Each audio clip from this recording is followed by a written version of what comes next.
생각에 따라 삶이 달라진다. 당신의 마음속에는 성공할 수 있는 힘이 잠재되어 있다. 그러므로 노라는 말 대신에 예스라는 말로 마음에 새긴 이상을 받아들여야 한다. 당신의 인생은 당신 스스로 창조하는 것이다. 사고는 강력하다.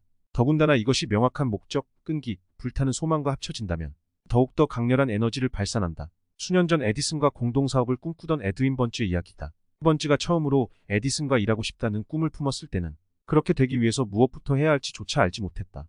그에게는 두 가지 큰 문제가 있었다.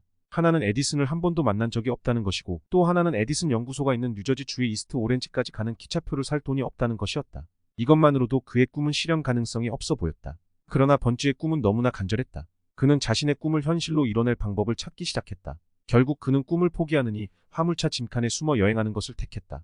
화물차 짐칸에 몰래 올라타 에디슨이 있는 이스트 오렌지까지 갔다는 것이다. 훗날 에디슨은 이때를 다음과 같이 회상했다. 번츠가 처음 내 앞에 나타났을 때 그는 길에서 흔히 보는 떠돌이 불황자의 모습이었습니다. 그러나 나는 그의 표정에서 한번 결심한 것은 반드시 해내고 말겠다는 강인한 의지를 읽을 수 있었습니다. 하고자 하는 것이 있으면 그 꿈에 자신의 모든 것을 걸었으며 최후에는 반드시 승리를 거두는 뛰어난 능력의 소유자였습니다. 나는 그에게 기회를 주기로 마음먹었습니다. 그에게는 성공할 때까지 그 신념을 관철하는 결의가 있다는 것을 확신했기 때문입니다. 물론 나의 판단이 옳았습니다. 번츠가 에디슨을 처음 만나 건넨 말들은 중요하지 않았다. 에디슨 연구소와는 어울리지 않는 그 당시 번츠의 행색 역시 중요하지 않았다. 중요한 것은 그의 사고였다. 수개월이 지나도 번츠가 목표로 한 기회는 좀처럼 다가올 기색이 보이지 않았다. 번츠는 매일매일 스스로 자신의 꿈을 되뇌었다. 에디슨의 파트너가 되어 사업을 진행하는 모습을 상상하고 그것을 자신에게 주지시켰다. 심리학자들은 사람이 마음속에 결의를 다지고 있으면 그 계획의 준비 단계에 있을 때부터 이미 그것이 용모에 나타난다고 분석한다. 그런 면에서 당시 번츠의 용모는 이미 에디슨의 공동 경영자였다. 그의 결의는 더욱더 굳어져 기회가 올 때까지 마음의 준비를 완전히 갖추고 조용히 기다렸다.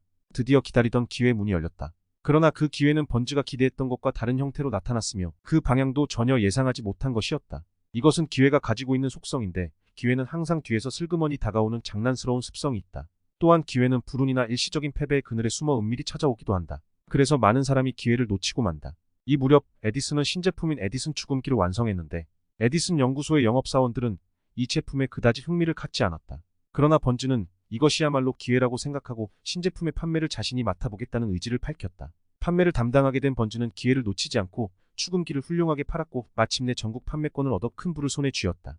또한 그는 대단한 진리를 깨닫기 시작했다. 그것은 진지하게 생각을 거듭하면 반드시 성취된다는 확신이었다. 그는 당시 이미 300만 달러를 손에 넣었다.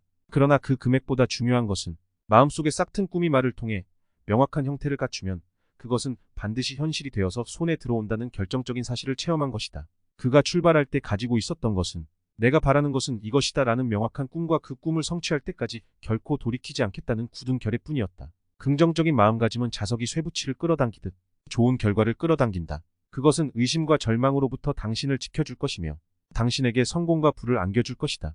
긍정적인 마음가짐은 당신이 역경을 만났을 때 좌절하는 것이 아니라 그 역경을 극복하게 하고 성공으로 가는 길의 디딤돌로 삼을 수 있도록 해준다.